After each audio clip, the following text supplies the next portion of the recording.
Welcome back. It was a crime which pushed everything else off the front pages. 3 men, all known criminals, found shot dead in the Essex countryside. It was a cold-blooded, professional killing. The victims had many enemies, but which one wanted them executed?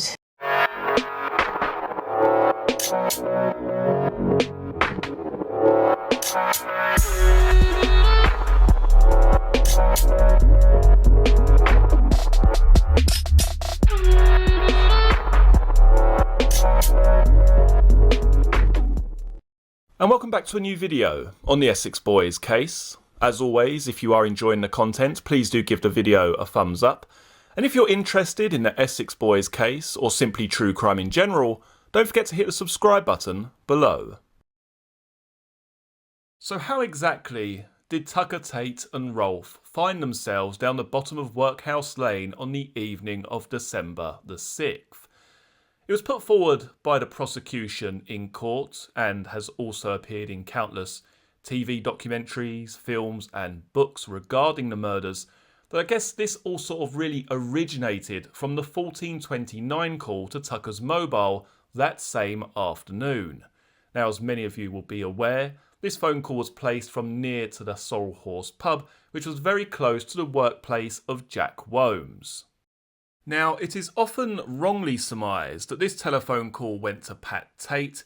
After all, he was the catalyst, the motivation behind these murders. He was really, I guess, according to the prosecution at least, the whole reason why these murders took place. And I guess it also ties in with the fact that Jack Womes is a suspect. He works close by. He's the person, or Mick Steele is the person, either one of those individuals is making that phone call to arrange the meet for later that evening.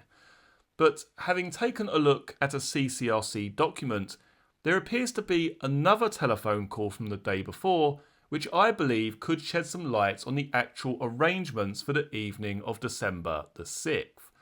Let's take a look at that following document. Further alleged omissions from the trial telephone schedule include a call from Mr. Steele to the Great Bentley Park telephone kiosk on the 11th of November 1995 at 10:06 a.m. and a call from the Halfway House telephone kiosk to Mr. Tate on the 5th of December 1995 at 17:03. In both of these instances, the Commission understands that the calls were not included in the trial schedule because the numbers of the kiosks in question were not included on a laminated sheet for that exhibit.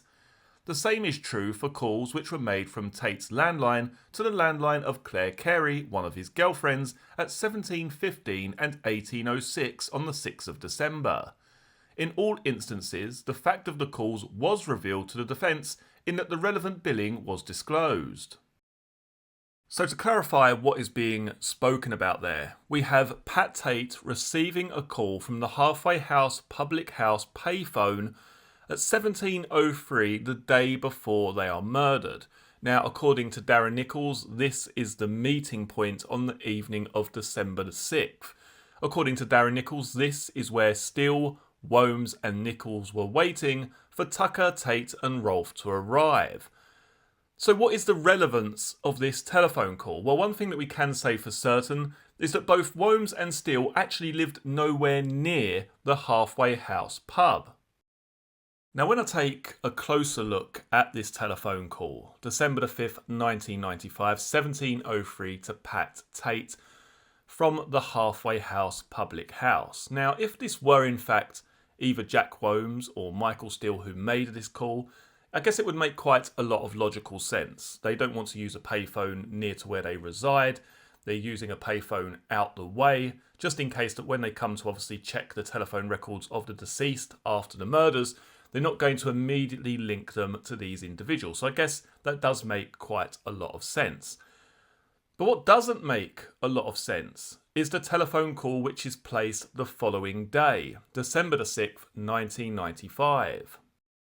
Now, this telephone call was at 14:29 to Tony Tucker's mobile from the payphone at the Sorrel Horse Inn in Ipswich. Now, as you can see in front of you here, G&T Commercials, which was Jack Womes' workplace, is literally a stone's throw from where this phone call has been made. So when taking a look at the two calls, I guess I'm thinking in my head, Okay, so if Womes and Steele have gone to such trouble the day before to sort of distance themselves whilst making that call to Tate, making the arrangements, setting up the arrangements for the following evening to lure Tony Tucker, Pat Tate and Craig Rolfe to their ultimate demise, then why the next day would you choose to use a phone box literally a stone's throw away from your workplace?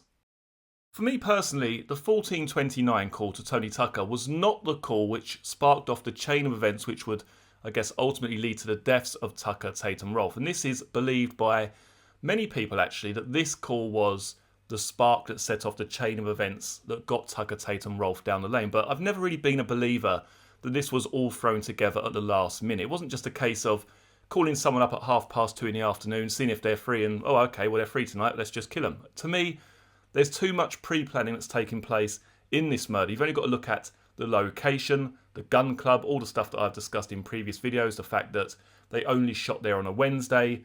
They used similar guns as to what would normally be heard in that area on a Wednesday. Wednesday was the very critical day when this murder had to take place. It had to blend in with the normal comings and goings of the local area. The gun club, the clay pigeon shooting, which was offered at that shooting range, the very fact that the cartridges used to kill Tucker, Tate and Rolfe were those popular with clay pigeon shooters. This wasn't just a crime that was thrown together 4 or 5 hours earlier. This took a lot of pre-planning. A lot of detail was put into the planning process before these murders took place. To me, the phone call the day before, December the 5th, actually makes a lot more sense in terms of arranging the meet for the following evening.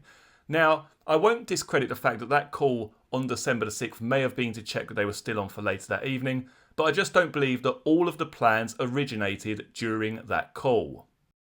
So let's play devil's advocate with this telephone call. December the 5th, 1995, 17:03 to Pat Tate, made from the Halfway House pub.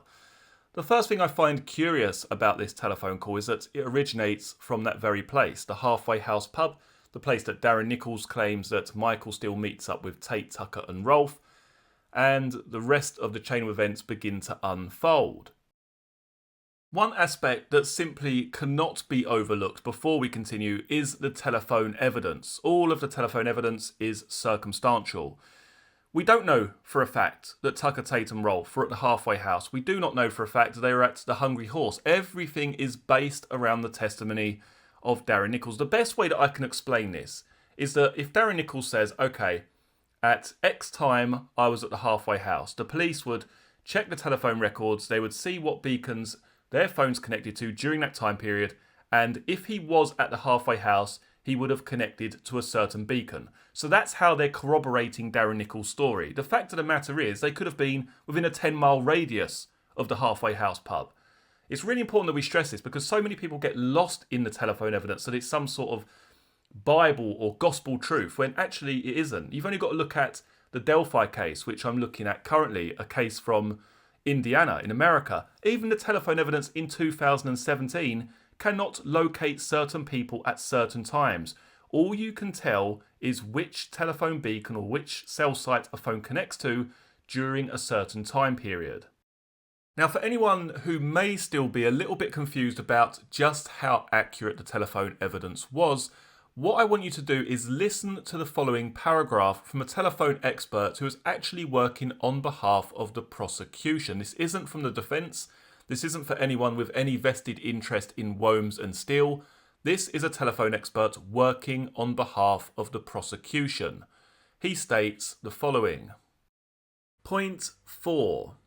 When giving evidence at trial, Simon Collins, a telephone expert called by the prosecution, stated, quote, "Trying to plot where people are by mobile telephone evidence is near enough impossible.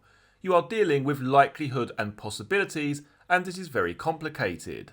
See page 14 of transcript of summing up for the 14th of January 1998. So the bare bones of this case is that we don't know if Tucker, Tate and Rolfe were ever at the Halfway House. We don't know for sure if they were ever at the Hungry Horse. We don't know if Daryn Nichols was ever in the car park of the Wheat Sheaf trying to get a phone signal. It's all based upon the testimony of one individual. If you believe Daryn Nichols, then of course that is what you're going to believe. You're going to believe that they're at the Halfway House and all these other places. but we just do not know for certain. It's all based around the testimony and word of one individual. So what do we actually know about the individual himself, Daryn Nichols? We know that he was a constant frequenter of drinking establishments, shall we say, a heavy drinker. And how many more pubs can we actually fit into this very story? How many pubs were visited on the night of the murders? We've got the Halfway House public house, we've got the Hungry Horse, we've got the Wheatsheaf pub car park. And I do find it a little bit curious that there's this phone call the day before the murders made from the Halfway House. Now, some people at home may well say, well, this was only a 45-minute to an hour drive from Steele's house. He probably made the call from there. But what purpose would that serve when the next day you're making a call from right next to Jack Wome's workplace? You know, what would be the benefit in that? If you're trying to, as I said earlier, distance yourself from the crime almost, then why would you make that call on the 5th, yet make another call just literally the day after, the very day of the murders, from just outside where Jack Womes worked? So to summarise, personally, I don't believe that the call which was made to Tony Tucker's mobile the day of the murders, 6th of December 1995 at 14:29, personally, I don't believe that that was the call where everything was thrown into place. To me, the call the day before, the 5th of December, made at 17:03 to Pat Tate, that one makes a lot more sense. I would imagine that the call made on the 6th was just to check that everything was still running on time for later that evening. Also remember that we have Donna Jagger's statement where she claims that Craig Rolfe told her that they had received a phone call earlier that day. They were going to meet someone to look at an airstrip. They were going to meet Mick the pilot to check out a potential landing strip. Again, that doesn't make much sense. I can't believe that this has all been just thrown together simply 4 or 5 hours before the execution of Tucker, Tate and Rolfe. Many people at home believe that Daryn Nichols played a much bigger part in these murders than we've been led to believe. Did he have a bigger part to play in terms of the organisation or even the executions themselves? That is certainly a common theme which many people subscribe to. And when we think back to that call, the day before the murders, 17:03, placed at the Halfway House to Pat Tate's mobile, what better place to make a call the following day but from just outside Jack Wome's workplace, a man who you would later go on to accuse of being the actual killer? The last thing that the defence would want the jury to hear during the trial of Womes and Steele is that there was a potentially important phone call made to one of the deceased men, Pat Tate, the day before the murders from the Halfway House pub, the very same place where Daryn Nichols claims that Michael Steele met up with Tucker, Tate and Rolfe on December the 6th. Equally, it could be said that the defence simply did not see the relevance of this telephone call from December the 5th, but I do find that a little bit hard to believe and, in my opinion, would be a massive oversight. Do leave your own thoughts and theories regarding this interesting call from December the 5th in the comments section below.